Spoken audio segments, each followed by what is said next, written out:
पक्षाच्या काँग्रेसबाबतच्या तुमच्या विचारानंतर काँग्रेस नाराज आहे आणि यापुढे मुंबई महापालिका निवडणूक काँग्रेस उभा बळावर लढणार अशी रमेश शिंदे यांनी घोषणाच केली आहे. राज्यात इतर ठिकाणी पण काँग्रेसची आता अशीच भूमिका असणार असे स्पष्ट संकेत त्यांनी दिले. ज्याला त्याला ज्याच्या त्याच्या पक्षाची भूमिका घेण्याचा अधिकार असतो. त्यामुळे कोणत्या पक्षाने कोणती भूमिका घ्यावी हे ज्याचं त्यांनी ठरवायचं असतं. आणि त्यामुळं जर अशा काही गोष्टी ते ठरवत असतील किंवा ठरवायच्या असतील त्याला समोरचे आमच्यासारखे काय करणार आहे? काय करणार नाही. त्यांनी त्यांची भूमिका ठरवायला आमची काय हरकत असेल काहीच कारण नाही.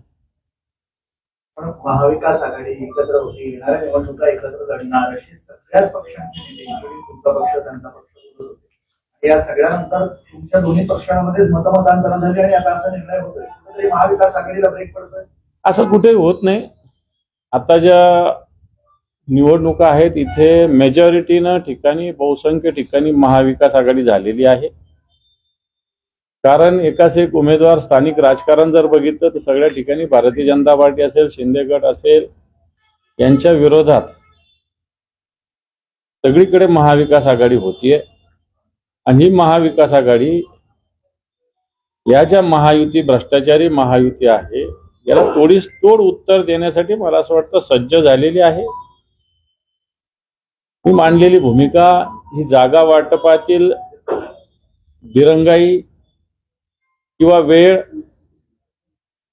दुसरी गोष्ट नेतृत्वाची घोषणा. जसं महाराष्ट्रात उद्धवजी ठाकरे साहेबांच्या विषयी जनतेच्या मनात एक आदर, कोविडच्या काळात त्यांनी केलेलं कार्य, ज्या पद्धतीनं त्यांनी खुर्चीवर लात मारली ते, आणि त्याच्यामुळे त्यांची असलेली प्रतिमा, यामुळे त्यांचं नेतृत्व जर पुढे असते तर मला वाटतं 4 जागा जास्त वाढल्या असत्या सगळ्याच पक्षाच्या.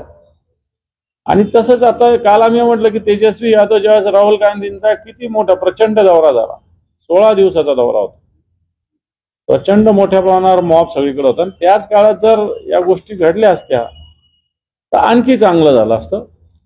आताही जर बघितलं तर मी जी माहिती घेतली, तेजस्वी यादवचा जो पक्ष आहे याला सगळ्यात जास्त मतदान पडलेलं आहे. भारतीय जनता पार्टीपेक्षा 2-2.5%, 3% मतदान जास्त पडलेलं आहे. आणि जागेचा जर फरक बघितला तर 25 कुठं आणि 95 कुठे, 2% मत. याचाच अर्थ हे 2% मत आणखी पुढे जर गेले असते तर 25 भाजप आणि 95 तेजस्वी यादव असू शकले असते. आणि हाच विचार महाविकास आघाडी करताना झाला पाहिजे असं मत मी व्यक्त केलं आणि त्या मतावर मी ठाम आहे.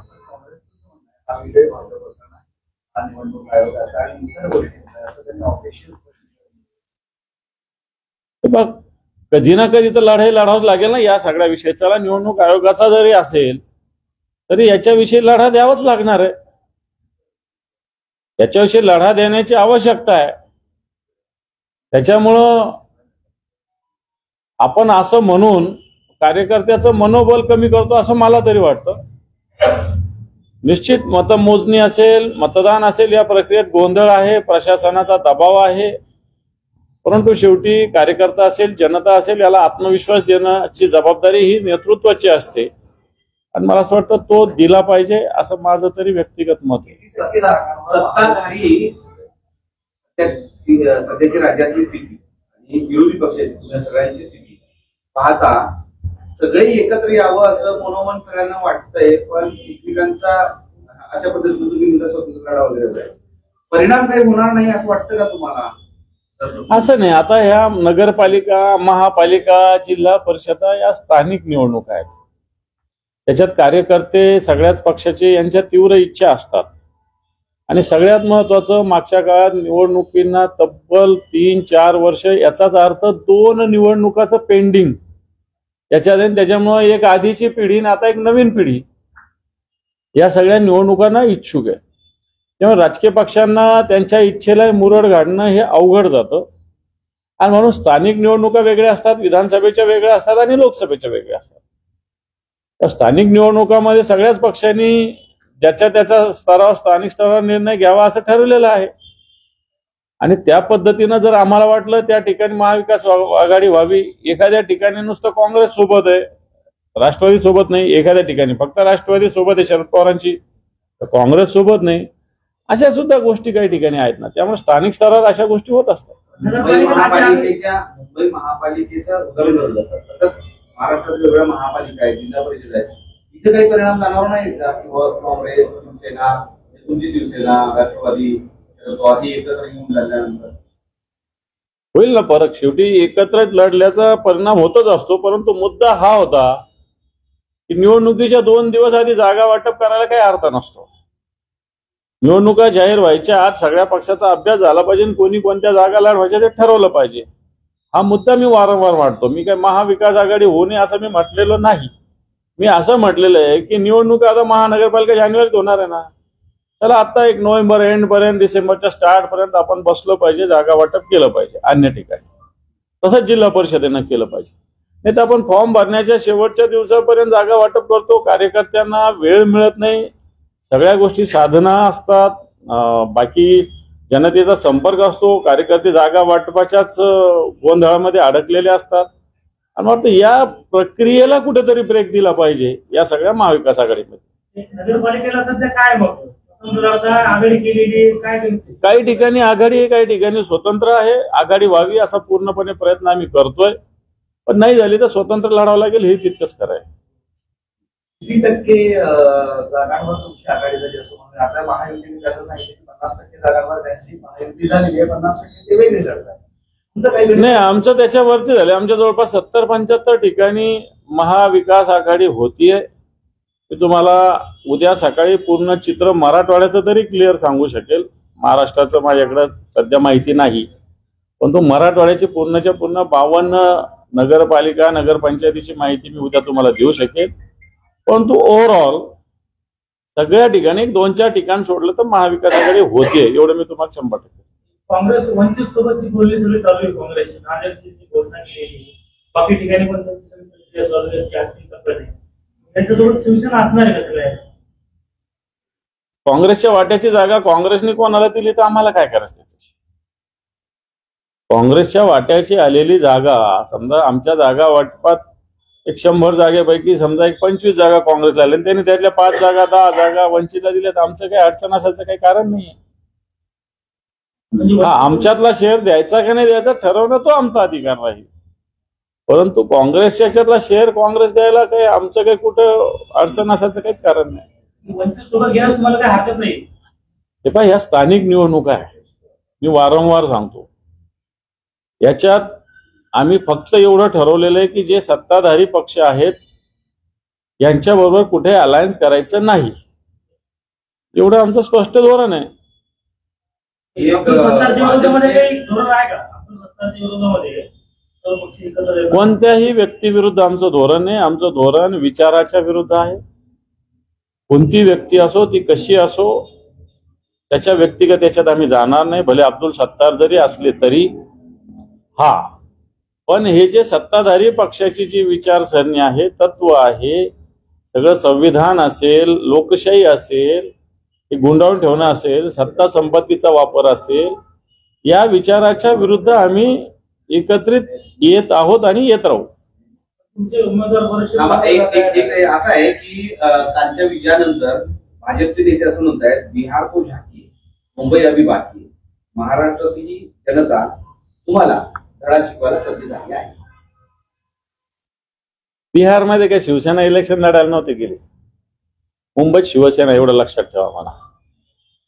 बिहारमध्ये काही शिवसेना लढायला नव्हती गेली, मुंबईमध्ये शिवसेना प्रमुख मान्य बाळासाहेब ठाकरे यांची शिवसेना हे लक्षात ठेवा. त्यामुळे तुमची झाकी फाकी तिकडेच ठेवा. शिवसेना मर्दाची संघटना आहे, अशा झाक्यान फेकायला घाबरत नाही शिवसेना. दादा, काल एक अजित पवार आणि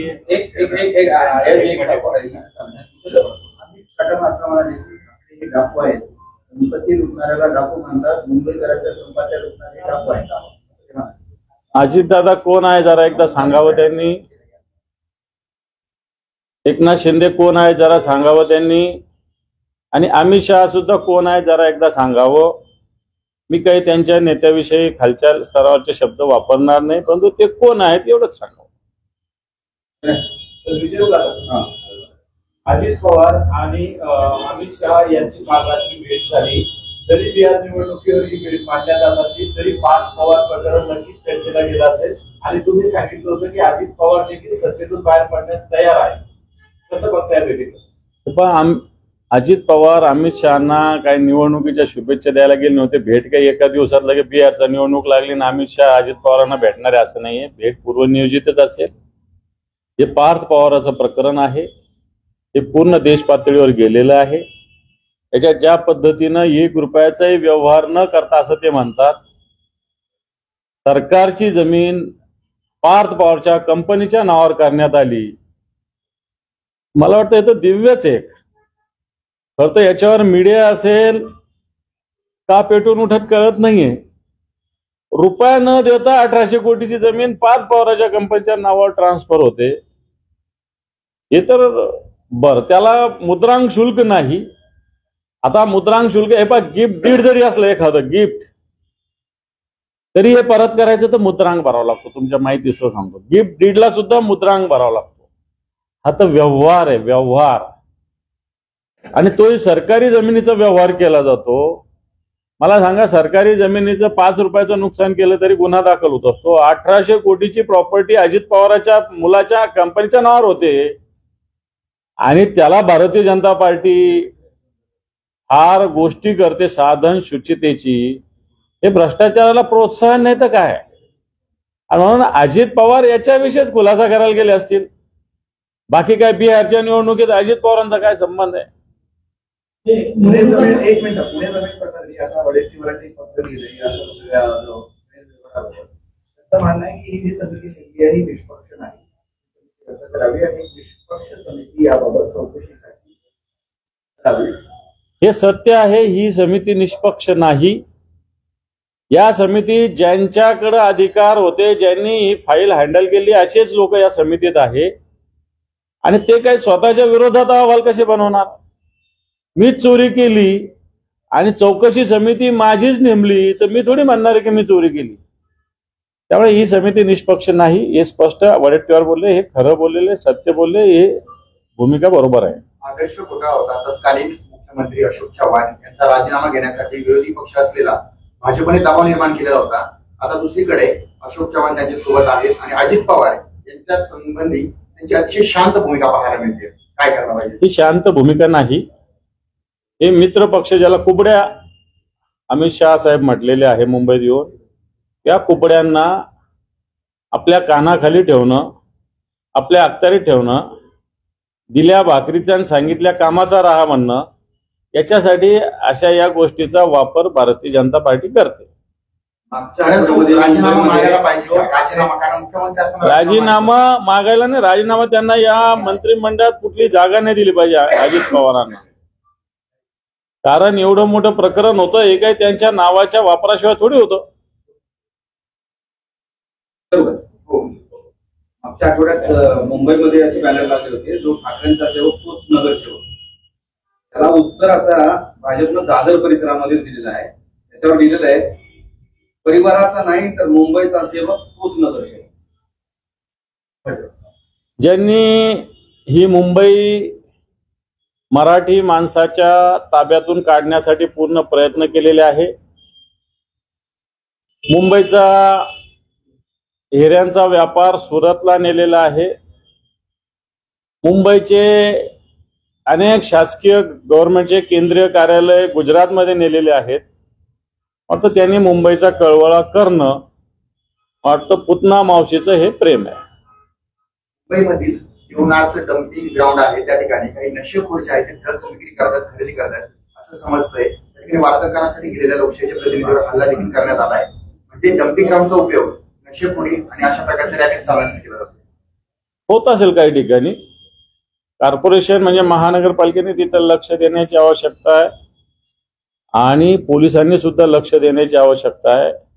अशा पद्धतीनं नशाखोरी सार्वजनिक ठिकाणी काय कुठेही झाली नाही पाहिजे. आणि त्याच्यात जर लोकशाही मार्गाने एखादा प्रसार माध्यम, भले ज्या ज्या चॅनल्स असेल, लोकशाही असेल नाही तर अन्य असेल, पण ही बाजू जर समाजासमोर आणत असेल तर मला असं वाटतं ही समाजासमोर आली पाहिजे आणि जी बाजू समाजासमोर आली तिच्यावर कारवाई झाली पाहिजे. बिहार निकालानंतर मनसूरला असं म्हटले की आता भाजप कारवायात मतदान घेतलं पाहिजे. काय चूक बोलले ते? खरं तर आता मतदान पण घ्यायची गरज नाही, यादी डिक्लेअर करावी एवढे आमदार आहेत म्हणून. यादीची पण गरज नाही, आता मतदानाचीच गरज नाही राहिलेली आता. तुम्ही स्वीकारणार का मग हे? स्वीकारा काय, भारतीय जनता पार्टी याच स्तरावर येणार काही दिवसांनी. बघा तुम्ही आता नगरपालिकेला कित्येक लोकांचे फॉर्म उडवणं, कोर्टात त्याचे निकाल न लागणं. आता तुम्ही बघा कलकत्ता म्हणजे बंगालचा एक आमदार भारतीय जनता पार्टीच्या तृणमूलमध्ये गेला होता, त्याचा निकाल लागला. परंतु इथं आपली 3 वर्षानं केस चालू आहे, त्याचा निकाल लागत नाही. याचाच अर्थ काय तुम्ही समजून घ्या. निवडणुकांमध्ये इतर ठिकाणी जेव्हा काँग्रेस जिंकतात किंवा बाकी ठिकाणी जिंकतात त्यावेळेस सोबत चोरी जिंकता येत नाही. सत्ताधारी पक्ष संघटना वाढवणं, बाकी सगळ्या गोष्टी करणं आणि विरोधी पक्ष केवळ ते रणगारणं, भाजप पक्ष करते, बाकी करते, एकत्र येण्यासाठी तुम्ही जसं म्हणजे किंवा जिल्हा परिषद निवडणुका मात्र अगोदरच त्याची उमेदवार घोषित करणं, असं संघटन किंवा असं याच्यानं त्यांनी काय होत नाही का फक्त एकाच मुद्द्यावर रडगारणं. हे रडगारणं नाही, इलेक्शन यंत्रणेचा मिसयूज भारतीय जनता पार्टी करते. तुम्ही सांगा या महाराष्ट्राच्या इतिहासात समजा शरद पवार साहेब यांच्या पक्षाला कमीत कमी 40-50 जागा किती वाईट स्थिती असली तरी मिळतात. उद्धवजींच्या नेतृत्वाखालील शिवसेना, भारतीय जनता पार्टी आम्ही पार्टीच्या विरोधात 14ला लढलो होतो तरी आमच्या 63-64 जागा आल्या होत्या. म्हणजे किमान 50 ऍव्हरेज निवडून येऊच शकतात. काँग्रेसचं पण तसंच ऍव्हरेज आहे. असं असताना तोच प्रकार लालू यादवांच्या पक्षाचा बिहारमध्ये, लालू यादवांचा पक्ष जर सगळे गणित एकत्र केलं तर कधी 25 जागावर येऊच शकत नाही. आणि म्हणून हा काही संघटनेचा विषय नाहीये. कोणती संघटना आहे भारतीय जनता पार्टीकडे? सगळे पेड वर्कर काम करतात, एजन्सीज काम करतात, टेलिफोनवर एजन्सी काम करते, मतदाराकडे एजन्सी जाते. कोणता कार्यकर्ता जातो भारतीय जनता पार्टीच्या फील्डमध्ये? दाखवा. फील्डमध्ये कार्यकर्ताच नाहीये भारतीय जनता पार्टीचा, फील्डमध्ये एजन्सीज आहेत, पैशाच्या बळावर लावलेल्या एजन्सीज आहे. मग टेलिफोन असेल, सोशल मीडिया असेल, कित्येक सरकारचा जो प्रचार करणारी तीच कंपनी भारतीय जनता पार्टीचा प्रचार करते सोशल मीडियात. या महाराष्ट्रात आहे, या देशामध्ये ज्या तुमच्या व्हॅन, इलेक्ट्रॉनिक व्हॅन सगळीकडे पोहोचतात त्याच भारतीय जनता पार्टीच्या प्रचाराला फिरतात. म्हणजे हे सगळं दृष्ट चक्र भारतीय जनता पार्टीनं निर्माण केलंय, असं एकंदर जनतेचा सूर आहे. त्यामुळे हे रडगाणं नाही, हा सत्ता संपत्ती याचा विजय आहे. किती दिवस चालणार असं विरोधक कशी पुढे येणार किंवा काय ते उजेड असणार? भाजपच सर्वत्र एवढं सगळं होणे मग तुम्ही शेवटी आपण इतिहासाला मानतो. 100 अपराध झाल्यानंतर एक दिवस त्याचे परिणाम भोगावे लागतात. 100 अपराध पूर्णपणे होण्याची वेळ आलेली असं आपण समजायला काहीच हरकत नाही. त्यामुळे हा दिवस येईल. मुंबईत काँग्रेसने लढण्याचं सांगितलं, तसं इतर ठिकाणी पण तसंच आहे का? मला वाटतं मी बोललो त्याच्याविषयी. प्रकरण पुढे आलंय. शिवसेनेच्या एका ठिकाणाला मुंबईतला एक फुटपाथ विकून टाकला. काय फुटपाथच विकून टाकला मुंबईच्या रस्त्याचा. शिवसेनेच्या एका व्यवसाय आता फुटपाथ विकला, अजून काय काय विकणार? तसे ते महाराष्ट्र विकण्याच्या मागे लागलेलेच आहेत. चला, थँक्यू. तुमचा एक व्हिडिओ व्हायरल होतोय, त्यामध्ये तुम्ही असं म्हणतात की भाजपच्या काही लोकांनी आमचे कार्यकर्ते चोरून नेले होते, फसवून नेले होते, 4 दिवसांनी वापस आले, परत फिरले. मग ते गंगापूरचं उदाहरण आहे ना, की आमचा एक अविनाश पाटील उपजिल्हा पाहून याला फसवून नेलं गेलं भारतीय जनता पार्टीकडे. प्रशांत बम जे आमदार आहेत त्यांनी उमेदवारी देतो म्हणून फसवून नेलं. काही मंडळी पाठवली हिंदुत्ववादी विचाराची. आता मी कोणत्या संघटनेचं नाव नाही घेणार.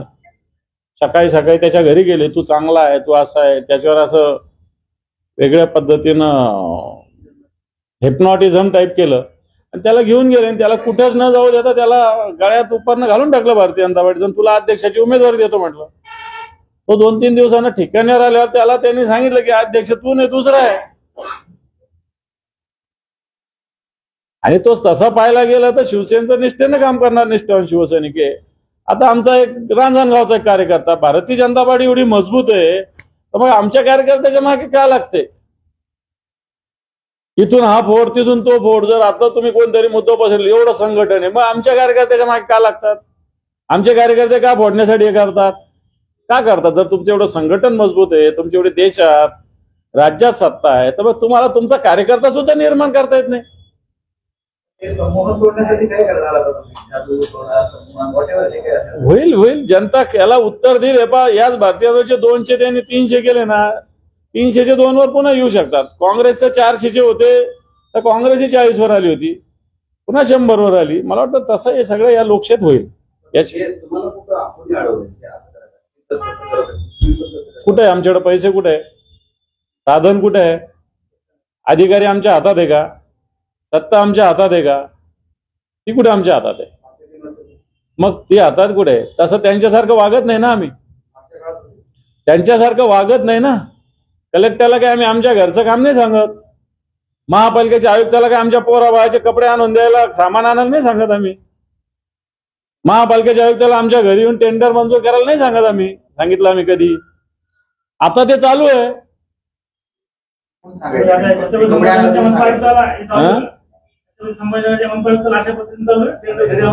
मी कोणत्याही एका शहराच्या आयुक्ताविषयी बोललो नाही.